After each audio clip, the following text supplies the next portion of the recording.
Well, welcome everybody. A very warm welcome to our latest Burnley Football Club Fans Forum with Chairman Alan Pace. It's about 12 months or so since we last got together and had this conversation. We were in the middle of a battle to win promotion to the Premier League in what turned out to be an absolutely historic year under Scott Parker. And we're a few months into the new season, and so far so good, clear of the relegation zone and a victory on Sunday and happy days. It's all over. We're ready to go. It's the way it's going to end.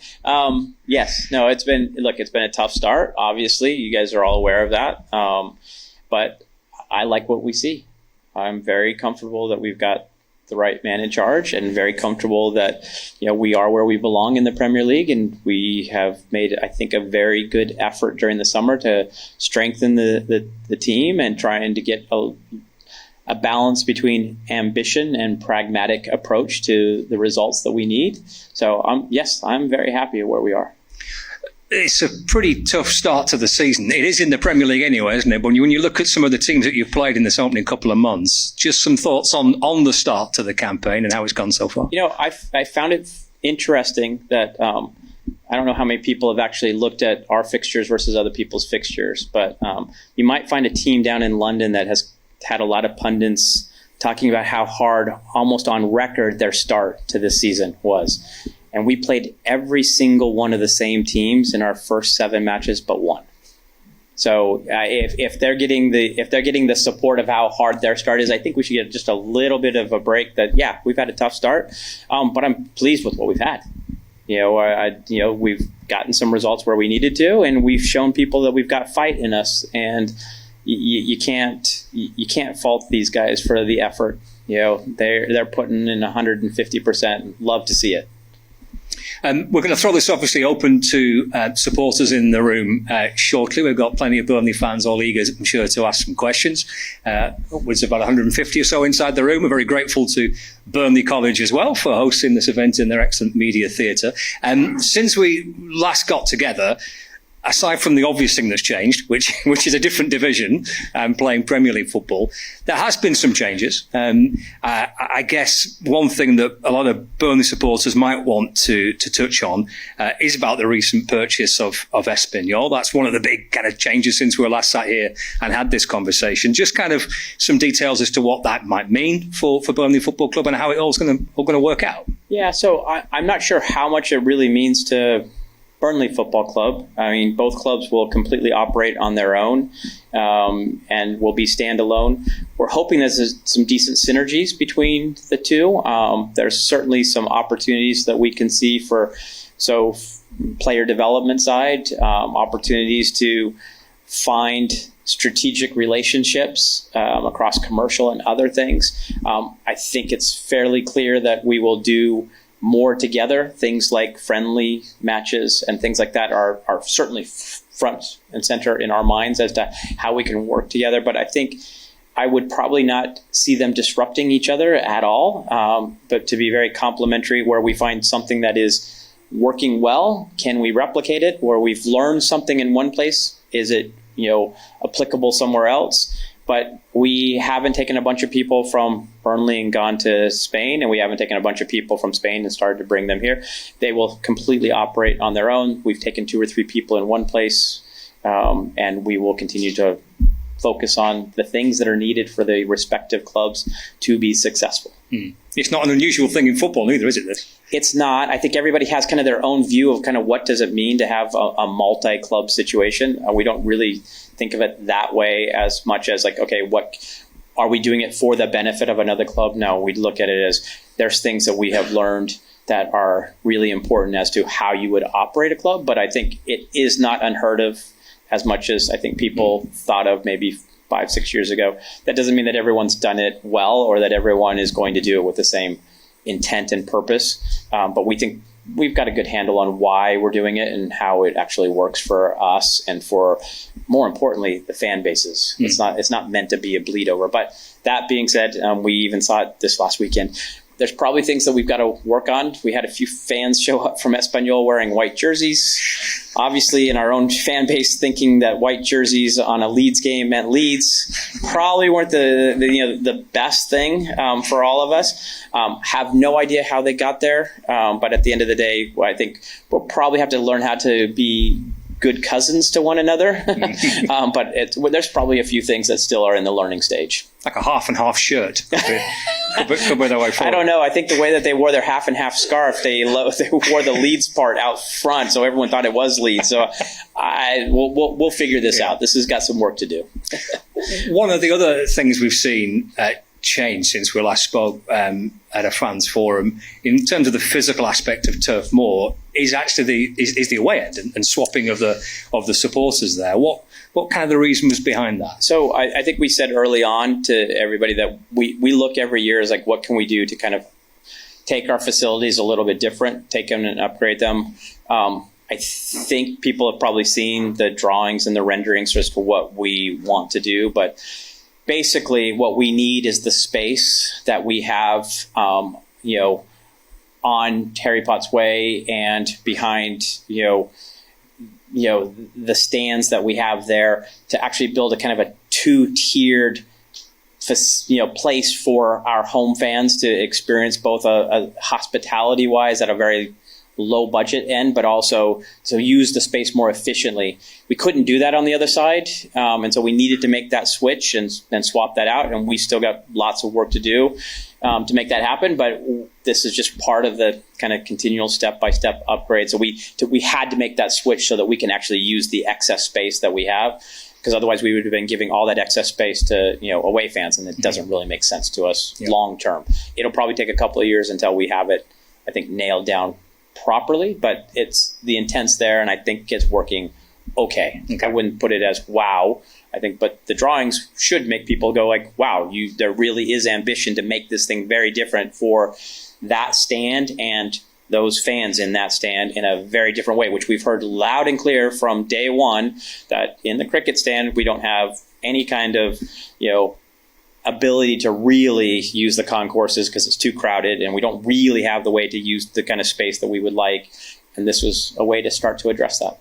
We'll get to questions in a moment or two, but just on the ground, looking at the North Stand and the Jimmy McElroy stand and the ability and the ease of getting out of those stands, just kind of some ideas as to what might be kind of in progress to try and improve that? Yeah, so, I think it's interesting because I think that the way it was described to me when we started off hasn't really played out the way that I think that fans have experienced. And so we've got some work to do to make the experience a little bit different. I think that there are still ways for us to use the entry and exit in combination with other fans. I know that people are probably fearful of that, but I think there's probably ways still to actually make this work in a better way than what we've done so far. But it's not a safety issue, it's more of an experience issue.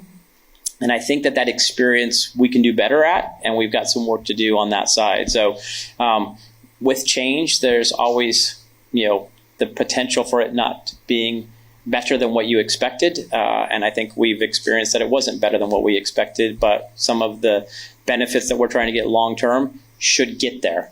So we've got work still to do. Mm-hmm. But I think there's a number of options that are still being worked on as we speak, to give other access points and other ways to actually reduce some of the current bottlenecks that are there. But I'm hopeful. I trust that the folks that are working on it are going to make it happen and happen soon. Okay, let's throw it out to supporters inside the room who are keen to ask some questions. If you're able to stand up and also introduce yourself when you want to ask those questions, that would be great.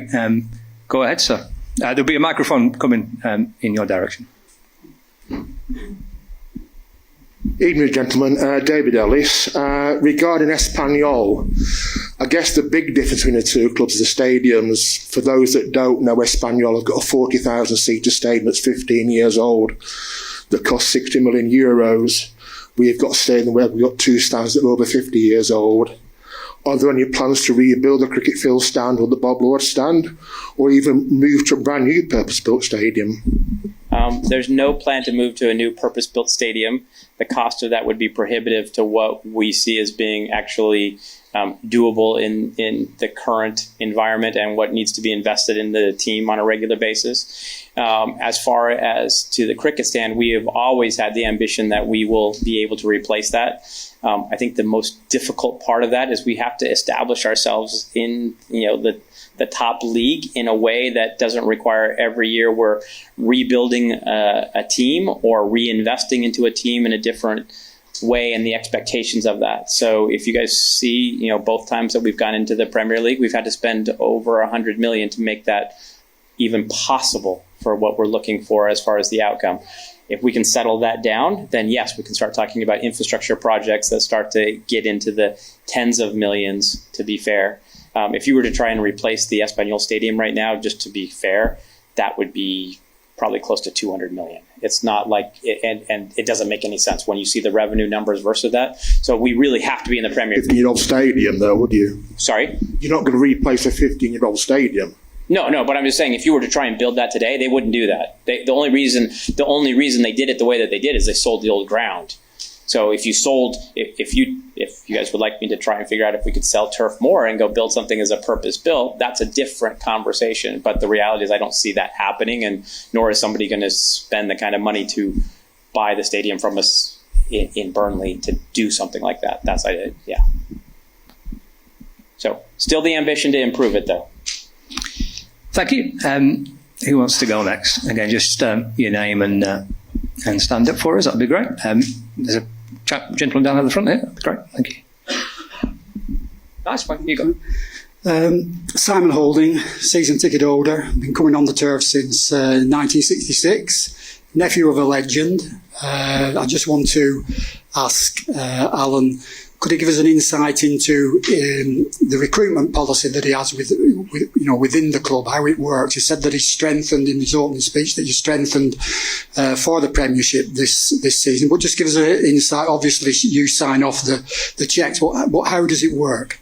The reason I ask this question is that I believe, well, from what I see, there's a lot of expensive assets not being utilised, and it's when expensive assets don't get utilised, they devalue, they lose the value. So as a chief exec, chairman, that obviously has to be some concern. But the policy of recruitment, if you could just give us some insight into that. Thank you. So the policy of recruitment is what I will call ever evolving. As we learn and as we grow, it's as I think most of you know from stuff that we've said in the press and in other places that we're very data driven. We have a technical committee. That committee has 6 individuals on it. Each one of those individuals represents a certain set of skills and expertise, including the manager, including the technical individuals, the recruitment team, also on the data side. So those individuals all get together on a regular basis, usually at least kind of monthly, and discuss kind of where we are, how we are thinking about the squad that we have, how we're thinking about players that are developing within our program, also talking about where we see holes or opportunities or needs, all the kinds of things that you would expect. We start planning, 3 years out, and then we work our way back to get closer to what's coming right in front of us. We try to run a plan that's kind of 5 deep in every single position. What that means is that we're always looking to see that we've got a depth chart of 5 layers. That doesn't mean that they're all 5 that could be, if you will, the starter. So you kind of have to think it as tier 1, 2, 3, 4, 5. So you would expect and hope that anything from 3, 4, and 5 should be sitting in our academy or on loan that we have in other places, and that you should be really seeing kind of 1, 2, and possibly 3 based off of what's on the 25-man squad and some residuals around it. The difficulty to what you're talking about is moving leagues. Okay, if people, I'm sure, are well versed in both leagues, they're different qualities. They're different qualities as to the game model. They're different qualities as to what you're trying to accomplish. And they're different qualities to the individuals that you're trying to use. So it's almost like tools. So to think about it as some of the tools that you need to be successful in the championship are very different tools than what you need within the Premier League. So then by default, you end up with a situation where you may have more tools in your tool chest than you could use at any one given time, but that doesn't mean that they're not all tools that you value and value at some level. And then it's a matter of, can you put those tools to work somewhere else? Can you put them on loan? Can you find places that are better for them to spend their time so they're not spending time? And it's not about just value, it's about quality, because we always need to be thinking, again, 3 years in advance. What does it look like?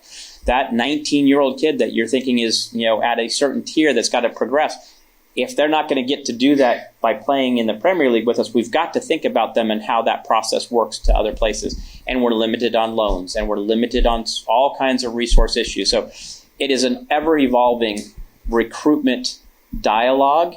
I would say that it gets very, very active about 2 to 3 months before we go into a window, no matter what that window is, where we are actually looking at much more at that window on two folds. Which ones can go and maintain their development better somewhere else than with ourselves? At the same time, where do we possibly still have needs? So that's how it works. Thank you. Okay. You're welcome. Gentleman at the front here. Perfect. Thank you, Alan, Adam. I suppose my question then is about just, club culture. I feel like when we got promoted under Vincent Kompany from the Championship, we kind of went into the Premier League season, I would say, full of optimism. And obviously throughout the course of that season, that seemed to change. I think it reflected in the way that we set out to play. Your documentary that we have is called Keeping the Faith. That seems to suggest to me that somehow there's an element of we're unsure, maybe caution now to the way that perhaps as a board that we feel in terms of our direction. You mentioned the word pragmatic, but also ambitious. I suppose my question is have you changed your mentality slightly since then and become more pragmatic during that period of time? And the word ambition, what's it going to take for us to establish ourselves as a Premier League team? Will there be an element of risk involved in that? So let's go with the first part. We haven't changed at all. I would probably put it back to everyone in this room and everyone watching. Okay, the keeping the faith is actually probably more our comment to you. Okay, I think that the highs and lows are hard sitting in this seat to watch because it's all dependent upon either a style or a win or how things go. And nothing has changed from the moment that I've walked in to this day to the next 10 years. I won't change from that perspective. It's like we have a plan, we're executing on that plan, and we continue to adjust as things happen to us or as things don't necessarily go in the way that we would like them to. But nothing's changed from that perspective. At the same time, I watch the sentiment within the community, within the fan base, and even at our games, and it goes like a roller coaster. And that's that. I can't change that, and I'm not sure that we're going to try anything more than giving the resources to the team to do their best, and where needed, we'll make adjustments as we see and as it kind of develops along the way. And then can you just say your last question again about the Premier League? Yeah, sorry. By the way, that question wasn't any criticism at all. It was just it was asking, if mentally, as a board, we'd had a change in sort of thought. It was to do then. The second bit was to do with ambition and about establishment in the Premier League. So does that take an element of risk to get to that stage, do you feel? So it depends on what your definition of risks, and I see this from different people in different ways. So I know what my definition of risk and how I think about it. It's very different than other people's. I understand that from that perspective. Yeah, as to why the example of how I see risk versus other people. Well, let's say then signing a player for £40 million to make that slight difference, because I think we've got a great squad. Yeah, and I think we've got a solid base. Is there an element of risking becoming a Bournemouth or becoming a Brighton? Well, I don't know that's a risk. I think that they've done a really good job on both of those examples. So I think that that's actually that's back to the ambition side. I think we should have that kind of ambition, that we're always reaching and we're always trying to find great talent. They've obviously done that at both of those organizations, and they have a process of finding that talent and a process of developing it. So coming back to, we have tremendous ambition. I probably, my ambitions are so far out there that I have to probably hold them back from explaining them to most people, because they'll think that I'm dreaming. But the reality is that we often have to balance that with back to the pragmatism of, but this is what we can do. This is what we can do because this is the financial situation that we're in and the financial situation that the opportunities present themselves to us. And just back to some of that is like, I can have all the ambition in the world, but I can't get Messi to come and play here. Okay. So that's also not to say that I want to minimize that we shouldn't play at Champions League someday. Okay. And I know that people will make fun of that forever. And as I've said multiple times, it may happen long after I die. But if that ambition doesn't exist in the culture of the club, the community, and the organization, what's the point? That's my point. It's like you have to have that ambition, and that has to be the culture. And we have to pragmatically look at, okay, but how do we get there? How do we get people along that journey with us to say, hey, we deserve the opportunity to play in Europe. We deserve the opportunity to think about that more than once every 20 years. Like, that's the way that and just that evolution, I think, is really important for us. And so that's why I say we haven't changed. We still have that, whether it's a 3-year plan like Vince mentioned or other people have mentioned when we talk about, we do it in 3-year models. I just talked about that from the recruitment process. Okay, we have to have a plan and a benchmark status. That's how we think about it, but that doesn't mean that we don't continue to evolve it. I hope that answers. So, thank you. Cheers. There's every chance we might circle back to recruitment. It tends to be a popular question, doesn't it? Who are we going to next? Just towards, just here. If you can stand up for us, please, that would be great. All right, dodgy knee. I don't think it's on. I can. If you allow me to sit, I'll be you grateful. sit with your dodgy knee. There you go. Good evening, Alan. Hi, Clive. I'm sure you realise in social media there's a lot of talk for many months about the state of the club's finances. The level of the current loan to the club is of concern for the security of the club in the future. Is it possible to give us some idea of the current position? We all want the club to survive. I'm sure without saying, everybody here wouldn't be here if they don't want the club to survive. I know you want the club to survive, and congratulations on some of the things that you're doing. But if you could answer that, because the time that the accounts come out, they're so old in relation to the current situation. So here's what I would say. I've said this from the very, very first start when we came in. We won't talk about that. That's our position. Okay. What I will tell you is I'm very, very comfortable with where we are. I always have been comfortable with where we are, and my name's on the door. I don't run and hide from it, but I'll use the example I gave when I first came in. Okay. Which is, imagine that I've invited you over for dinner and to come into the house. Okay. That doesn't mean I'm going to invite you into my bedroom. Okay, and that's just something that is where we draw the line, and there's a whole bunch of reasons for it, and I don't have to get into it in here and stuff. But that's deeply personal, and you should know that we take super, super serious how we think about those things. Always have, always will. I wouldn't stand in front of you if I was trying to hide, and I'm not somebody living on some island somewhere else. You see me regularly. You can probably stop me in Tesco, but I'm not going to get into anything until we actually, I'll talk about whatever has been published in the accounts, but I would tell you, I'm super happy. I'm super happy, super comfortable. And guys, there's nothing that you should worry about. Okay. The hardest part, and I've shown you now 2 times, if we go down, I heard it the very first time when we first came in. If you go down, you're going to ruin this club because you're going to have borrowed all this money and we're going to go.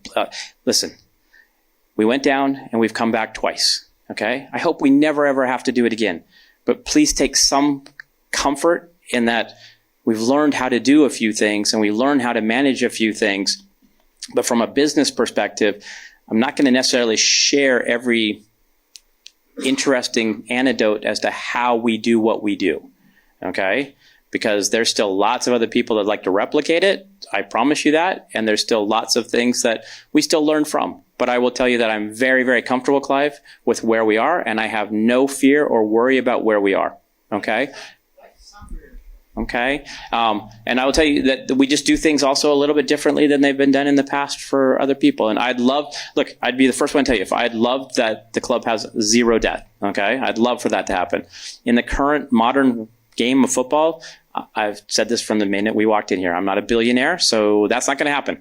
Okay. So we're going to figure out how we can have ambition, how we can actually grow without taking and building a 200 million pound stadium and charging prices that you can get at, our friends down the road somewhere else. Okay. It's like, that's just not what this community is. We're not going to be able to ever create that kind of revenue stream. So we have to figure out, how do we do it differently?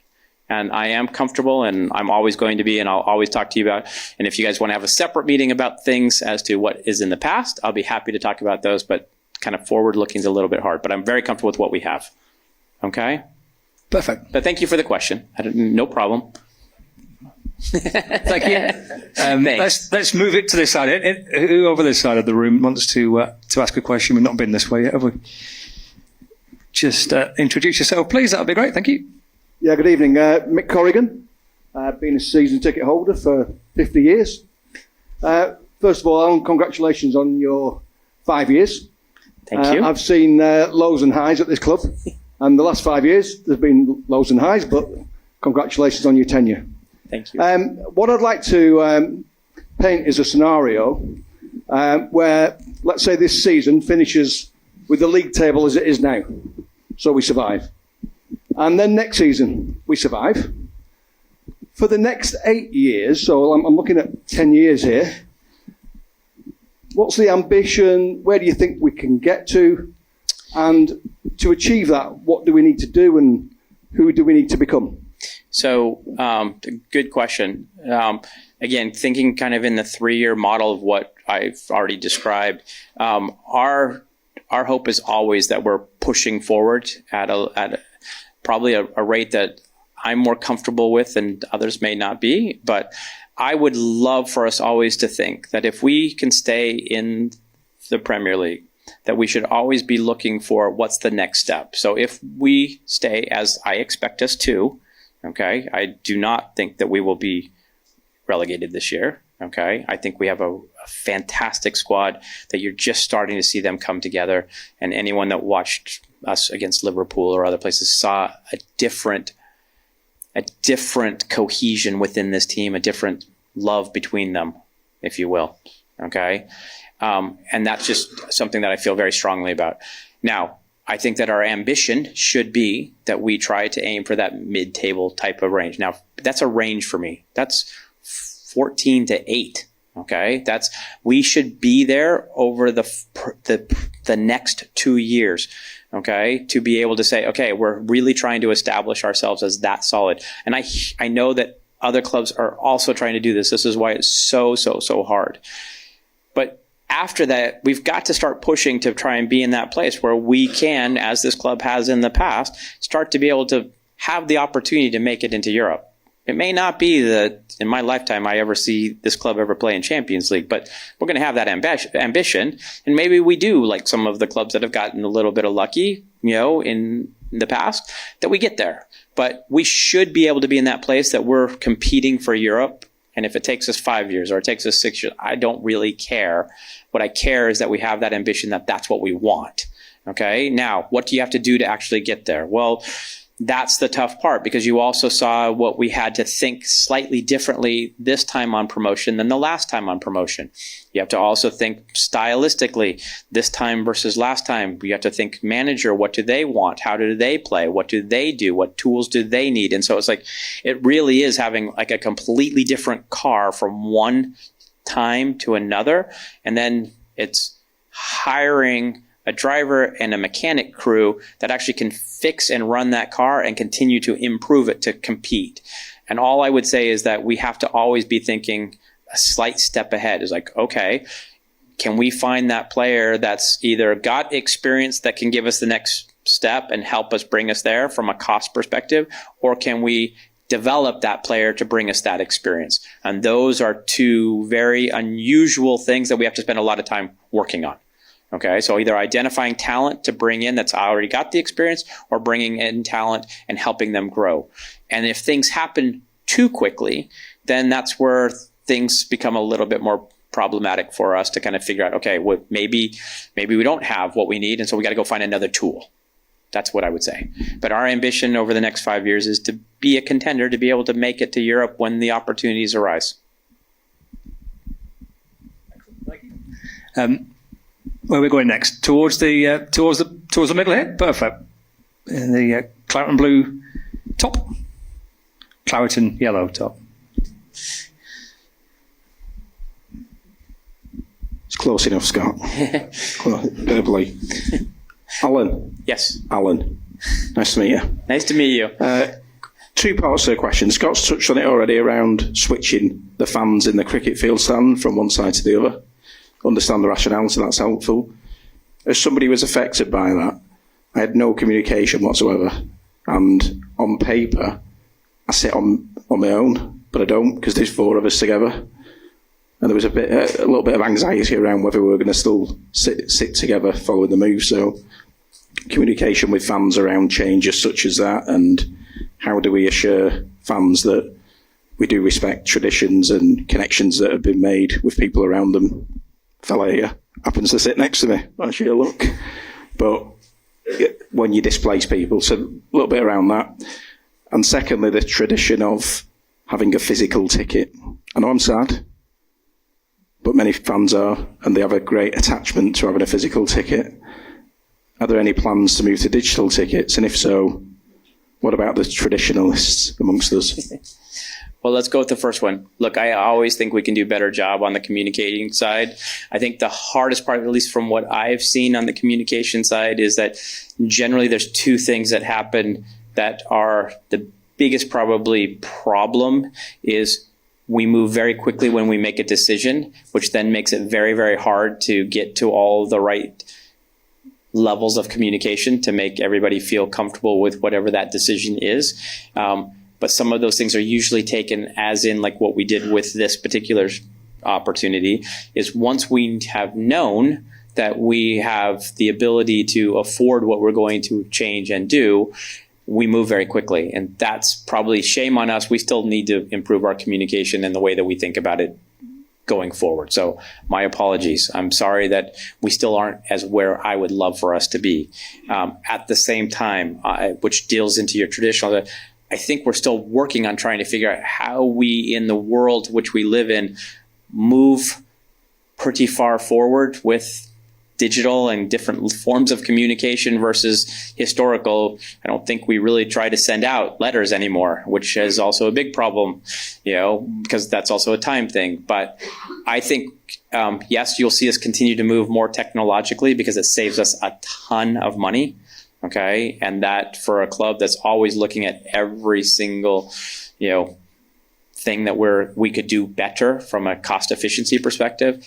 Yes. Now, what does that mean for the traditionalist? I don't really know.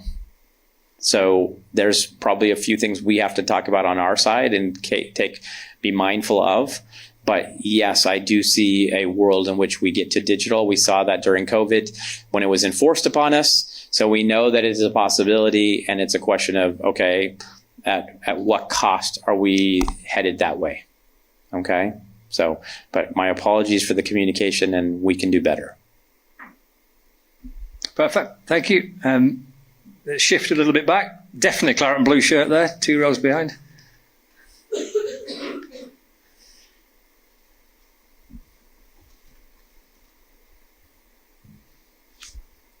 Hi, Alan. I've got two questions. First of all, regarding the digital, obviously, the technology in the future, the mobile service in around the stadium is pretty poor. You can't basically communicate. So I've got a few mates who live in the Cricketfield stand. I can't get hold of them. So I discuss the half-time stuff. And the second question is regarding in the North Stand upper. So when I went to watch Cardiff, I was in the lower tier because obviously the North Stand wasn't open. the space around it was always more space, but in the north there's nothing. So when you come down the steps to go, say, get a pint at half time, there's no space to get anything. So for that regarding, on the where you go the steps, obviously you've got like a blue, how to say, a fence that obviously has like NL and N6. Is there any chance to remove them at all? So then we've got more space around the area. That's my question. I don't know, but I will promise you this, that we will take it away, and there's a couple of people here that will make note of it, and we will come back to you with an answer. So if afterwards, if you wouldn't mind coming up and seeing us and let us know so that we can take your name and where we can get a hold of you, we'll let you know what we actually find out, but I don't have an answer for you. Sorry. The mobile service. So look, it drives me nuts. So we've looked at everything during the time, and it's just a matter of how much do we want to spend to try and fix it. On the mobile service, we've even looked at even like a private network and putting it in, but the cost is kind of prohibitive from that perspective. So we need we need cooperation with the mobile companies. I think or if you don't know, like one of them actually took down their mast during COVID. So they even just took it off the stadium. So I was like, that's not really helpful. And they don't feel that there's a need to put one back up because they don't see the economic benefit of doing so here. So last time I checked, we all use mobile phones. So that we still do need them, and we do need to figure out a way with our partners, the companies, how they can put in and help us get the kind of bandwidth that we need.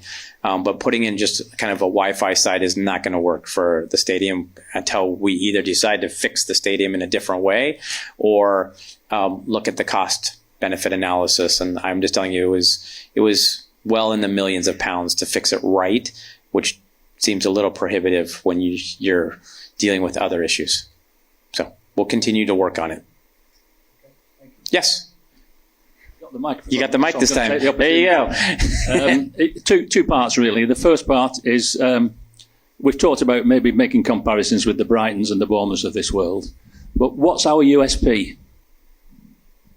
In what sense? Well, what is it that does make us different that you'll say we can get round those teams, we can get above them because we are different? How are we different? Well, I mean, we keep working on that, to be quite honest. And the fact that, we are now partnered up with a club in a place that has probably one of the top 20 academies in Europe should be helpful to our desire to have talent and development and provide opportunities for other people as well. So I think it's an ever-evolving situation. I think when we first came in, we thought that our proximity to some of our big neighbors would be an opportunity from an academy development perspective. That hasn't really gone the way that we kind of hoped and thought. And we continue to look at other methods that would be more efficient for where we want to get to. So I would say it continues to develop every time we try. The second point I wanted to raise really is, can you get rid of the away team coaches from behind the stands until after the game and all the people have left? So I don't know that I have that power, but I appreciate the question, and we will make it noted that we would like to take a look at how we can do that. Thank you. You're very welcome. But I do know that you're not alone in your desire. So it's duly noted. Thank you. Where are we going next? It's heading this direction, so we'll keep it going in this direction. There you go. Evening, Alan. Paul Case. Just listening to your conversations around stats, data-driven, etc.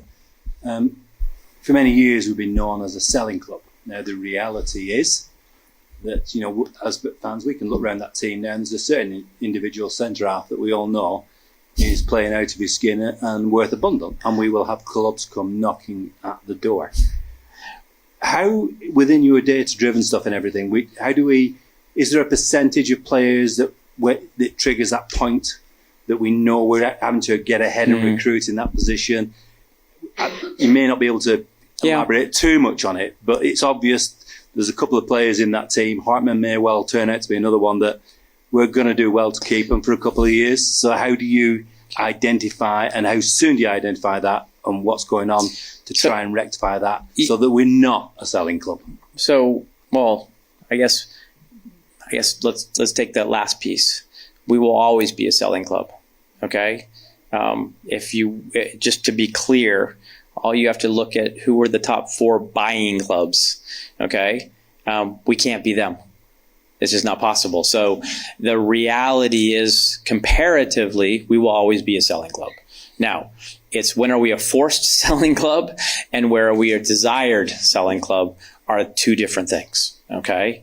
So let's start with the first part, is that, yes, there will be always people that can pay better than us, and there will be always people that will want stuff that we have, I hope, okay, and that we will have to listen to depending on kind of where that comes out. Our job is to be prepared for that, as you say, okay, and be prepared for it in the best possible way. But also don't underestimate that this is a dual situation. Those same players that you mentioned that are talented and have ambition, we can't stop their ambition either. And so then it's a question of, how do we actually come into a place where there's equilibrium between the two? So I would love for every one of the players that we've parted ways with, as well as everyone that comes here, as well as the ones that are here, to be with us forever. Okay, that's my mentality. Is like, that's not reality. And so then what we have to look at is then how do we prepare for it, to your question, and then what kind of time frame. So there's the prepare because it's logical this many years out, and then there's the prepare because surprises happen. Okay. And the surprise happening, we're coming back to, hopefully, if we've built our tiering right, we always have an opportunity to fulfill within that, and with things that we've either looked at or developed ourselves that we're ready for. And I think that technical committee that I described is always operating, always with 2 eyes open. One on the future and one on the present. Okay. On the future side, making sure that we're always ready for anything that unexpected or planned. And then on the present, making sure that we're always doing the best with what we have. And so that's how we do it. And we continue to evolve. And I think you see that as we've made different changes on certain things and characteristics, as we bought differently this time going into this window, this past window. And I would hope you start to see that. That's intentional, okay? But I don't really want to get too far into the weeds on some of that, because those, then you're starting to talk about individuals, and those are very different. We'll try and hang on to the folks that we have currently as long as we possibly can, because we love this team, okay? And we love what they're capable of. Let's come back down. We'll swing back here in a minute, but down to the front. That'll be great. Good evening. Good evening. George Grimshaw. You're sporting the B logo on the hat. Can we expect to see that as our main logo in the coming years? I don't know, because I don't think that I've ever asked you to make a choice. So I like the logo. I like it better than some of the other logos, yet I hear from all of you that you like certain logos different than other logos, and you choose to wear whichever one you like. There are certain things that I feel are imperative and that we should or need to do. That's not one of them. If it comes to the point where people feel that that's the thing that we should have a conversation about, we'll have that conversation. But I like the logo, and I will continue to support it because it's my favorite logo of the ones that we have. Is this something to do maybe with the homeland?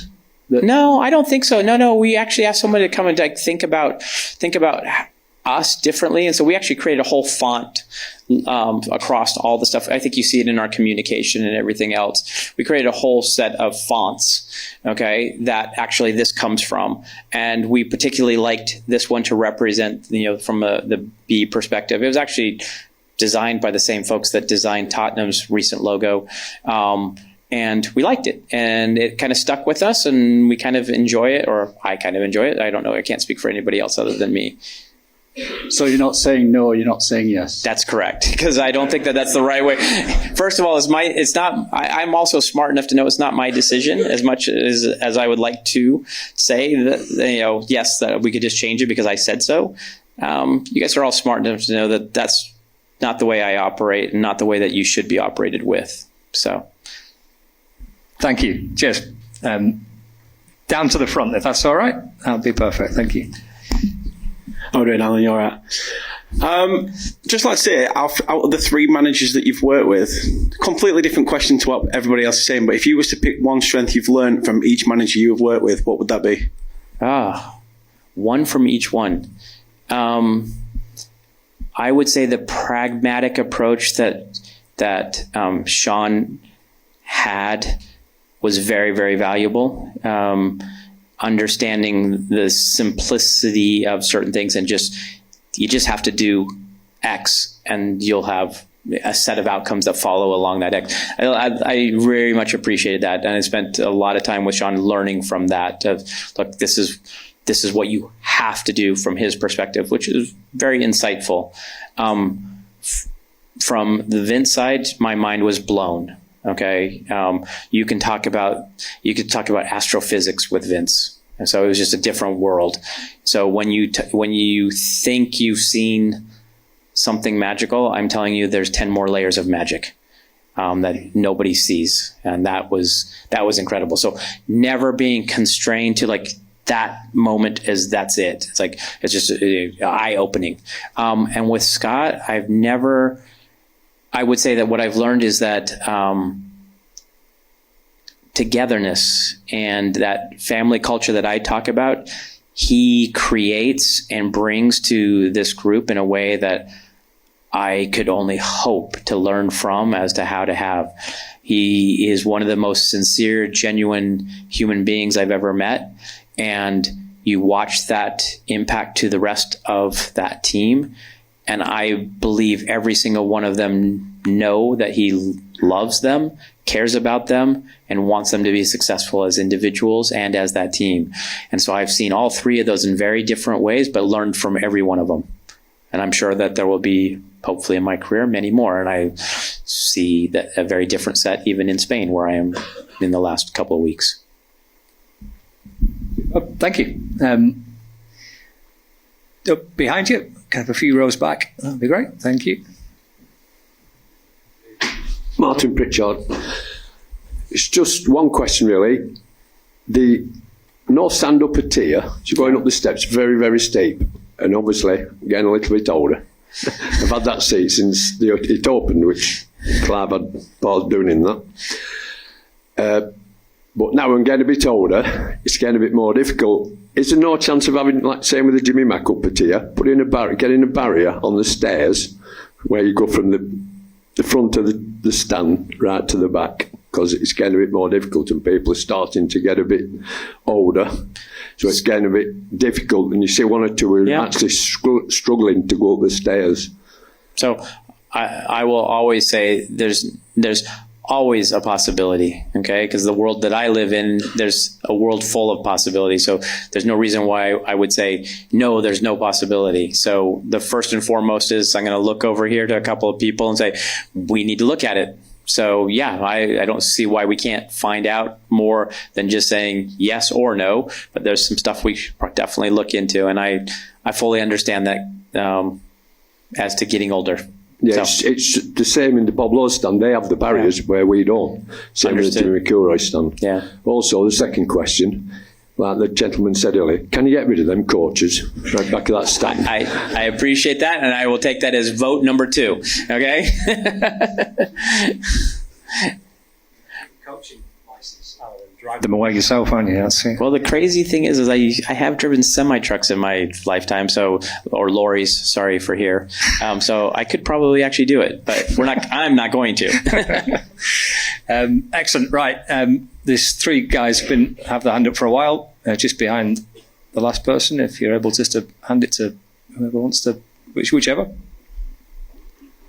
Thank you. Robert Fort. I'm a triple season ticket holder with 2 grandsons.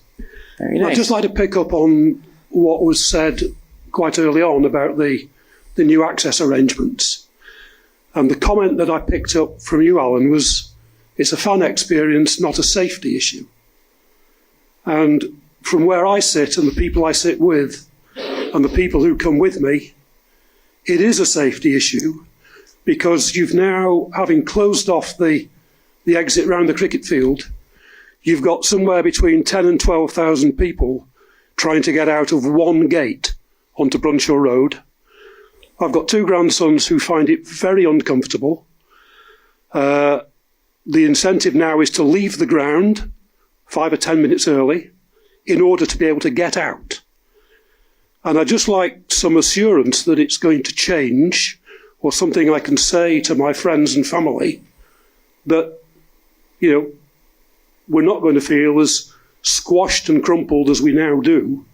And it's exactly exacerbated by the coaches being there, which I think sooner or later you're going to have an issue, because you've got a lot of people squeezing past the away team coach, and it's not going to be long before somebody gets a key out. I just think the whole setup feels dangerous and uncomfortable, and I know there's a lot of people who feel like that. So, what can we do about it? Let's go to the first part of it. It is an experience issue, not a safety issue. That's from the police. That's from the Premier League. That's from all the safety and grounds control people that have all looked at it multiple times. So it goes to your other point, which is what are we going to be able to do about it so that it doesn't feel uncomfortable. Okay, and that it does feel, and there are a number of things that the teams are working on to actually change that, and trying to make it more of a better experience in the process. And I do not know what will be all of the solutions that are worked through to get to there. It would be a shame that somebody would take out and suggest vandalizing property to get their point across. Unfortunately, I've probably seen that here more than I would like. That's how people deal with uncomfortable situations. Rather than being able to talk about them and trying to work through solutions, we turn to a violent solution or a destructive one. I will tell you that is not our intention. The team is working on continuing to make it better. There are things that have to be changed. Not that we control all of the property entrances and regresses from where we are, but there is stuff being worked on, and we are actively involved in that. So that's what I would tell you. And I would hope, please, anyone that's listening or watching, do not destroy stuff, because that will not end well for whoever does do it, and that's not the intention. The intention is to work together to figure out a solution. But thank you. Okay, yeah, there's a gentleman in front.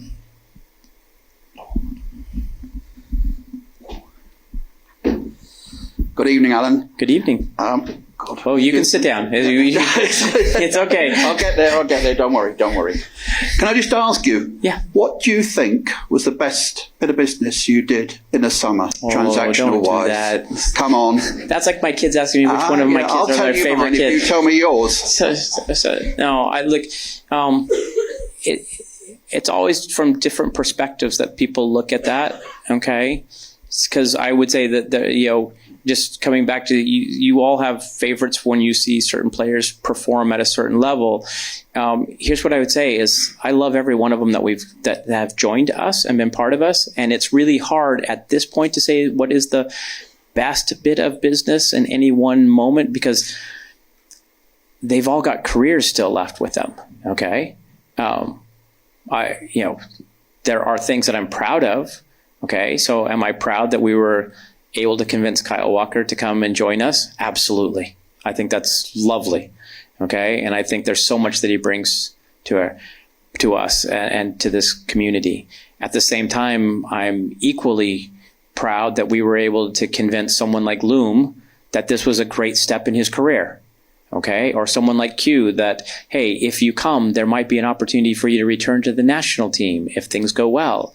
So I think that there's so many things that I'm proud of that people on their side saw the opportunity and were willing to come and take a chance with us and to see it through.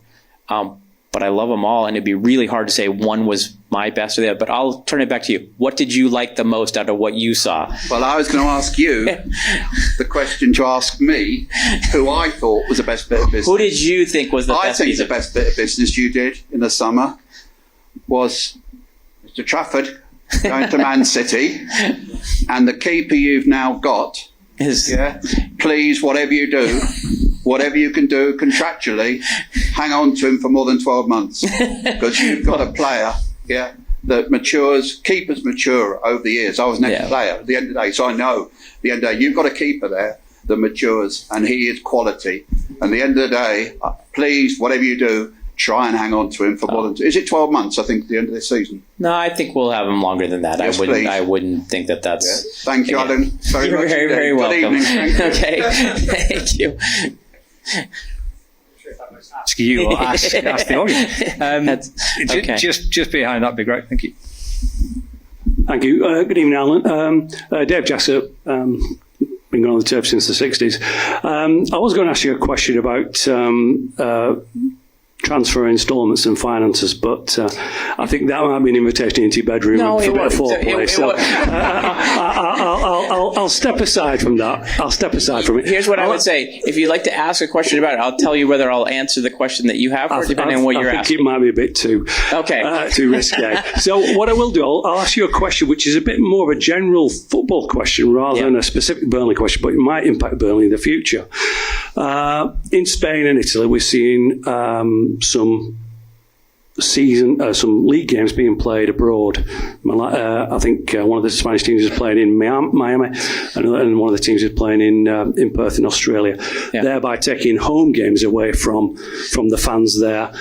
And clearly they're looking for another revenue stream. If that opportunity, inverted commas, came to the Premier League and you were asked, which way would you vote? I'd be very clear on this one. I would vote for it. Okay, here's how I would actually, though, like people to think about. I don't think you have to do it as far as one of the seasonal games that are meant for the league games between teams. I could see doing a cup or a special cup that allows for it, or something that finds a way to find a balance.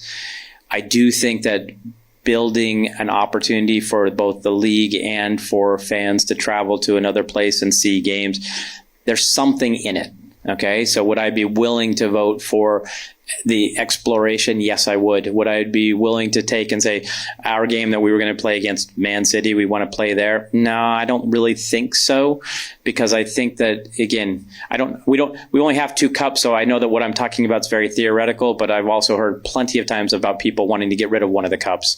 Okay, all I would say is that there's a way to find a solution that could be actually quite interesting, in my opinion. That's just my opinion, though. Yeah, I think that's not what I want to hear, to be perfectly honest. And on the back of that, you talk about ambition, and we've been really poor in cups, and we've put teams out that have not been competitive. Come on, we support this team. Everybody here supports this team. We want to be ambitious. We've got as much chance of winning a cup as anybody if we get into the last few. Anyway, that's just my soapbox. But while we're just here on this one, let's just go back to the economic value just of sharing our league, our teams, our product with other parts of the world could really change some of the economics for clubs like us, okay, on a long-term perspective. I love that we don't have to have season tickets at the level of U.S. prices, okay, or even as London prices. But you have to see that this game continues to get inflated and inflated. How do we stay up? How do we compete? I don't know, okay? Because I don't think it's tenable to just hope that all the smaller clubs are going to just stay small and going to just find a way. I think there are solutions that could be helpful to all of us. I'm not so sure that everybody thinks the way that I think anyway, so I'm not sure that I'm going to be the swing vote on whatever ends up happening. I will say that this is a real-time debate in Spain. Okay, it is happening. I will be involved in that debate. Again, my position is what I just said, and I don't have a problem there with it either, and I'm sure I'll get hung when I get down there and have to get this translated into Spanish. So, but I don't think that you should play your league games, because I think that the home and away thing does actually matter for all of those. But I do think there's some ways to find other solutions. And it's not just friendlies, because I don't think that anyone really, really cares. So there you go. Sorry. Perfect, thank you. We've got kind of less than half an hour left, so get thinking if you want some questions asked. There's a burst of questions. A lady just in front of the gentleman that just asked a question. Hi, you okay? Yes. Justine Bedford from the Royal Daesh. These have been submitted from one of our community groups that come on a Thursday, so I've got about 3 questions to ask, if that's okay. Okay. The first one is playing the women's matches at Leyland. Have the club considered playing at Accrington Stanley? Would something like that work, playing closer to home? Can I answer that question? You should probably talk to the owner of Accrington Stanley. Has that option been explored already? We had that agreement in our first year, and they decided that wasn't a real option for us going forward. Okay, that's fine. But I would love to. I'd love to play that. And again, if we can get it to the place where we can play all of them in turf, we will. I would love our women playing much, much closer to home. So not a problem for me. And if I could build a stadium at the training ground, I'd figure out a way. We've still got a lot of work, though, to do that. But if anyone can help us with Accrington Stanley. The next one is, you've already touched on Espanol already a little bit, but how would you split your time? Because obviously you can't be in 2 places at once. How are you going to find that balance between the 2 clubs? Well, that's the crazy part, is I haven't ever found balance in my life for a long, long time. So that's a good question. I don't know. Right now, the plan is, 2 to 3 days a week in both places, and then the balance wherever I need to be. I've tried so far this year to try and be at as many home games on either side and not necessarily away games on either side. Fortunately, the calendar's worked pretty well on that so far. So people should expect that I'm trying to be here for home matches where possible, and I'm trying to be there for home matches where possible. It's just worked the calendar so well. But 2 to 3 days a week in both places, and then we'll see. At the same time, we've brought in some great people here to make it easier that I don't nobody needs me here in the same way, other than hopefully Tesco, so that I can, shop. But I think we'll find the balance. Okay. Have you any updates on the Hannibal's inquest? Obviously, I have none. I have none on that front. I've seen social media on that front, but I haven't heard anything else. No, with the P&E game. Oh, on the other one. Yeah, I was listening on the other one. It just happened. I was like, that's good. These were submitted before Saturday. Before Saturday?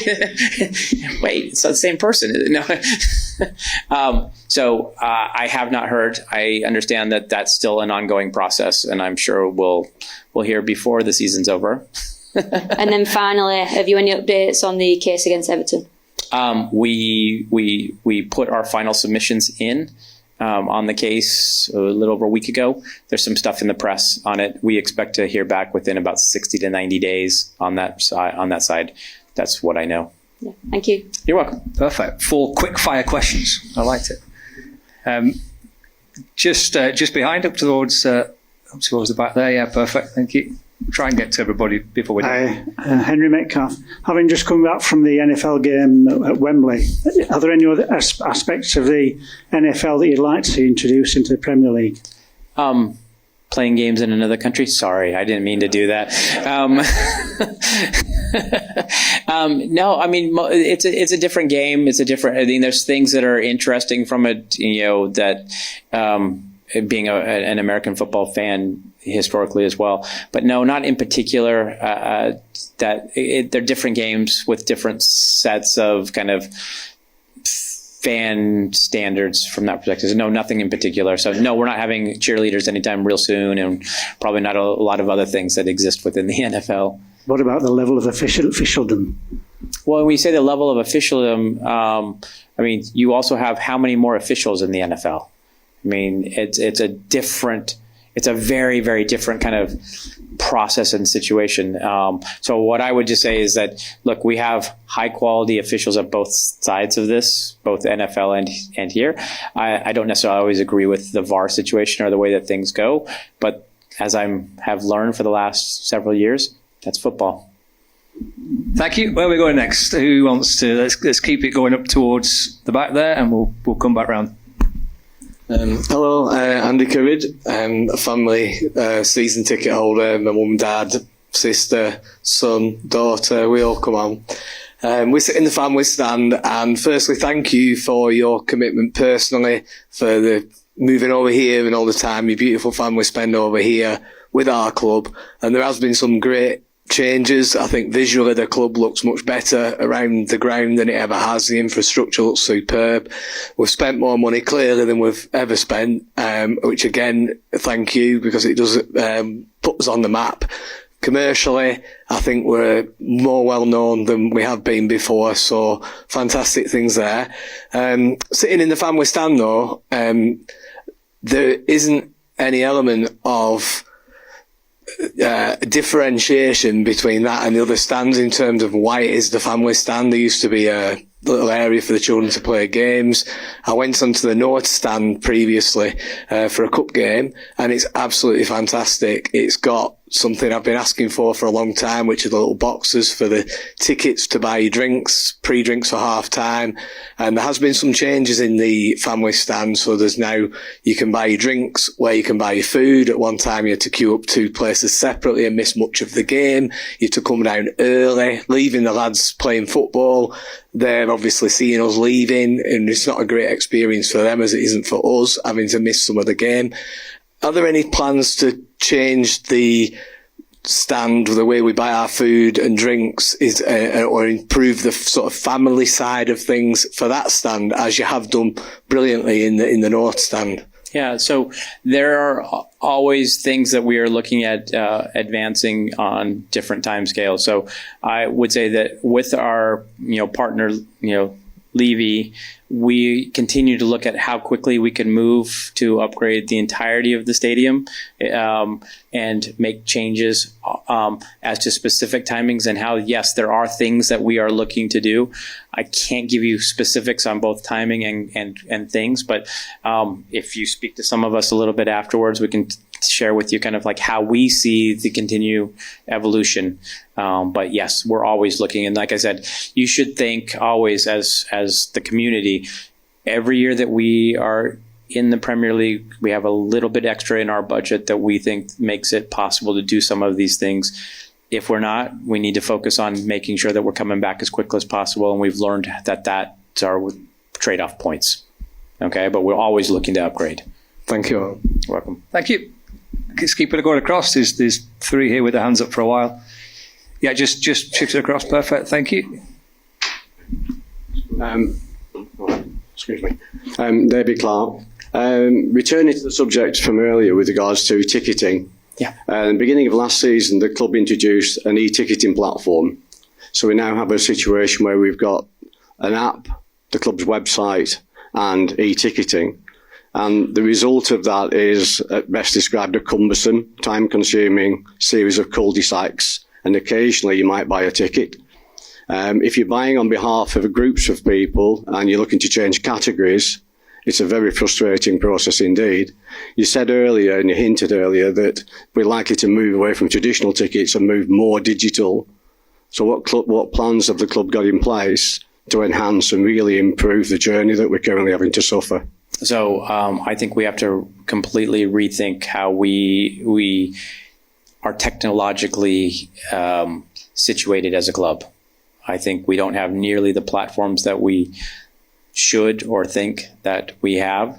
And so it's a bit of a rethink, to be fair. And then unfortunately, that takes time and a little bit of money to do. And I don't think it's actually a money issue from where I sit, because I think we have it all well spec'd out for. But I think the difficulty is we've made a couple of missteps in changing platforms and not getting what we thought that we would and should as far as integration and capability. And so now we have to rethink that if we're going to make the true investment of really going different, to really head towards what I'm saying, you have to think about that experience in a very different way than what we, I'll call it, have nickeled and dimed it.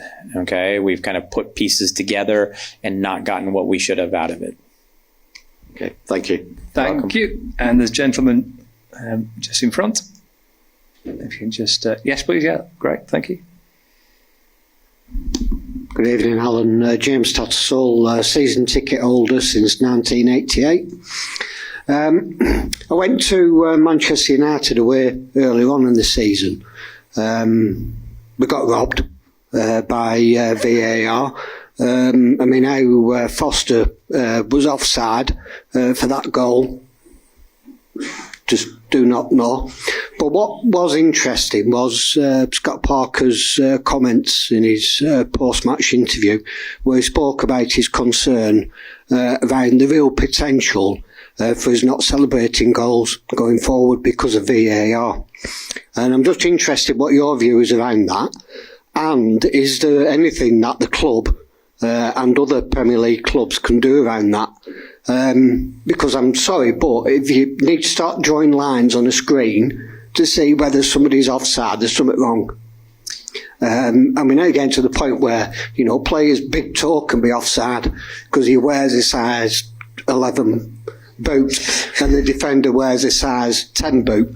It's just ridiculous, and it's completely spoiling the game. And just very quickly, some feedback on the changes in terms of moving, the fans around in the cricket field. From my perspective, and many other people I've spoken to, whilst I appreciate, obviously, there's been some teething problems for some other fans, real positive, because we've seen a lot less disorder outside on Harry Potts Way before and after the game.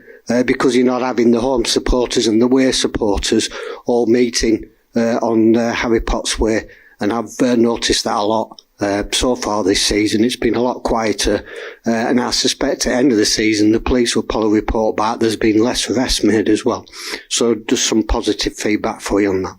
Thank you. On your point on VAR, you asked what's my opinion and what's the things that Premier League and Premier League other teams can do. It was brought to, let's go with the last part first, and then I'll give you my opinion. It was brought to the Premier League last time we were in the Premier League, so 2 years ago, about getting rid of VAR. And nobody voted against it except for one club. So all I would say is that I'm curious if people don't like it so much. The clubs don't seem to be bothered enough to actually really want it removed. So I would say that the pluses and the minuses find some way that there's still more positives that people are thinking that the benefit is of. I will share that in our family, and it may not be my vote, but in my family, okay, there was a desire that we stay in the championship because there's no VAR. Okay, so we'll leave that aside to the family conversation. But I would say to you, look, I get it. It frustrates me to no end. I have lots of questions and lots of concerns on it. But until there's enough of a groundswell that turns into we don't want it, I don't see it changing, unfortunately. So I can live with it, but do I think that it makes, to what Scott said, some cause for no celebration and stuff? Yes, I do. And I think that we lived just fine in the championship, and for some reason it was okay.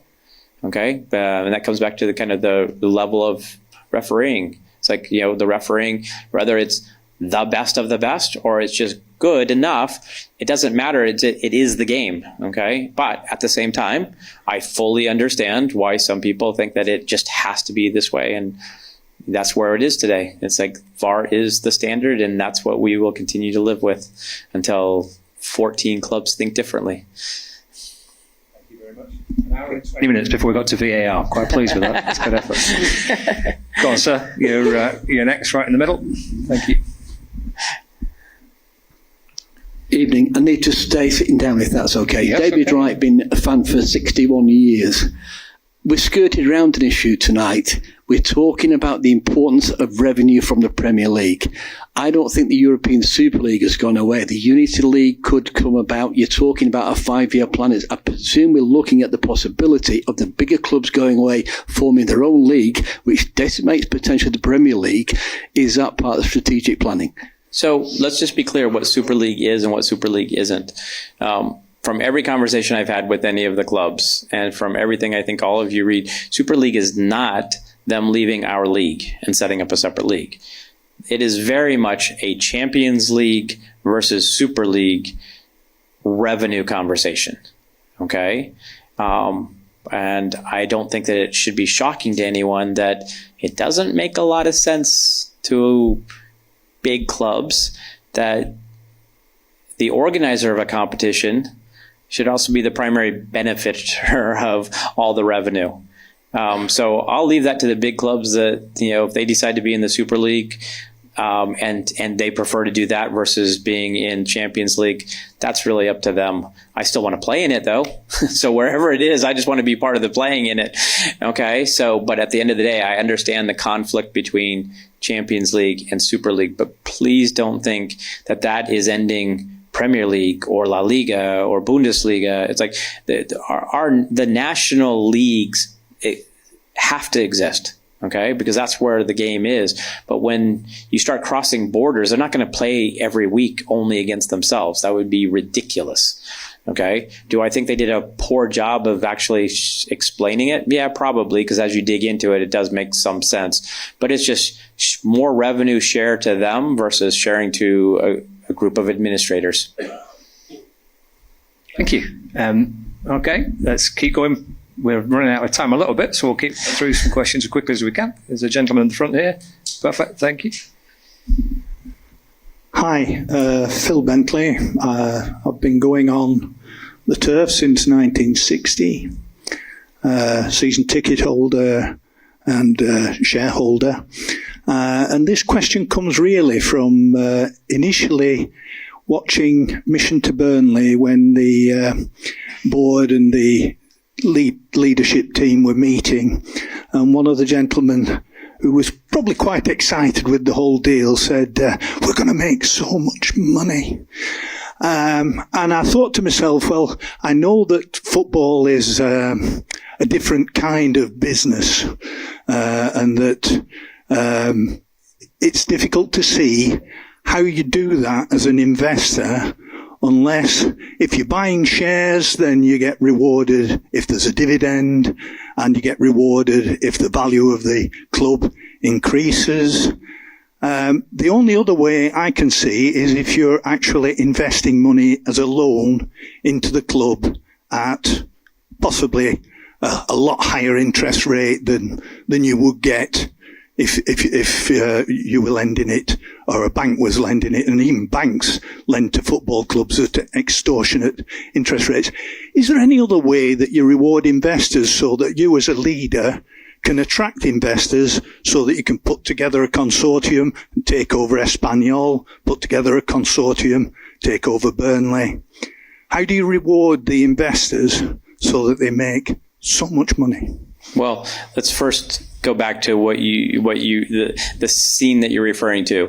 I think there was one taken in probably not the greatest context, and it was also a joke, which is why he was laughing extensively, because I think all of you know that in football, it is not necessarily a money-making business, and you have heard multiple times of people saying, how do you become a millionaire? Well, you start out as a billionaire and you buy a football club. Okay, so there are two sides to the particular issue that you're talking about. I do remember when my good friend said that, and we were laughing, okay, and that was joking. However, coming back to, it's not so much the loan side to the question, it's buying in and then where does it sell for? And I don't think that that's any different than some of the things that you're going to have seen. You see prices for Tottenham being bantered around at $4.5 billion right now, and you know that not 20 years ago they bought it for a lot less than that. Okay, so that's the way that you should think about, anybody that's investing in sport, is they're looking long term as to if you buy something, when you sell it, what should that be? That's no different than the Glazers, no different than any of the other folks that are buying teams, and how do they think they're going to, recoup that investment? It's no different than any investment. You buy a house, you think in 30 years you've lived in that house, and then somebody else will probably buy it from you. That's the best way to think about it. That's the best way that we share it with anybody that invests with us, is that's how we think about it as well. It's increasing the value. Correct. Yeah. And I think that hopefully some of the things that you guys have all seen, heard, and felt is we continue to try and increase the value of Burnley for that. That from our investor perspective is what they want us to do. And I think it's what you guys want us to do, is increase the value of this club by investing in players, playing in better competitions, and making sure that we're always looking for how do we move it up? How do we move it up? So can I just add, you're doing a great job so far. Well, thank you. Thank you very much. You're very Just kind. behind you, what's your question? Alan, my name's Ian Chase. Burnley Football Club's been in the family since 1882. My great-grandfather played in goals for Burnley. And we've been watching Burnley all the way through that generation. First of all, personally, I'd like to thank you for being so approachable and accessible to the fans. I think it's unusual for a chairman like yourself to be so open on a Saturday, before the games. I've seen you in the fan zone, cleaning things up in there, and you're always there for the fans, and it's absolutely amazing. My question, it's probably a bedroom question. I apologise for it, but it's probably one that's on the tips of a lot of people's tongues. I think Burnley have been really good this season. We've got a great defence, and we've got some really promising players in midfield. But one area where I think we are missing is a bit in terms of creativity. So I'd just like to ask, what's happening with Mike Tressor? He's We made it how long? Almost. It was on one of our groups, so I had to ask it. Okay. We've seen the potential of him in the cup games, where literally he's only been getting 10, 15 minutes. But he is an absolute amazing talent. And I think a lot of the fans would probably like to see more involved in the games going forward. So here's what I will say on two fronts. Okay. First of all, when it comes to any particulars on a player, it's not really me. Okay, that's really Scott and the coaching staff that make the decisions on players. What I can tell you is I saw Mike today. He's alive. He's doing well. He was in practice and he was actually doing quite well. I love Mike. I am super excited that there's probably some potential for us on the upside to see some things we didn't see last year, and I'm very, very hopeful. And that's about all I can probably share on TM. I would say when there's an open practice, you guys should go and watch him. And I would say that, keep rooting for him to be at his best. And I think that being at his best, he'll probably get some opportunities to help this team. Okay? Because I agree with you. He has tremendous talent. Okay? And I'd love to see that talent have the opportunity, but that's really not up to me, unfortunately. Well, not unfortunately, that's just the way that it works. Thank you for asking about him, and I will let him know that you asked. Okay, thank you. Thank you very much. We're not quite past the watershed yet. No more bedroom questions, all right? It's too early in the evening. It's okay. If I'm not going to answer it, I'll tell you I'm not going to answer it, so I don't have a problem. Not long to go. Who else wants to ask a question before we finish? There's a couple at the front here. Perfect. Okay. Good evening, Alan. Yeah. I'd like to say thank you for organising this evening, and we appreciate everything you've done for our club. We say we love every player. We love our defence. We love our attack. I'm not sure this is a bedroom, a kitchen, or a lounge question. It's kind of like looking to the future. At what point, and the gentleman touched on it at the very beginning of the evening, we almost take that leap of faith.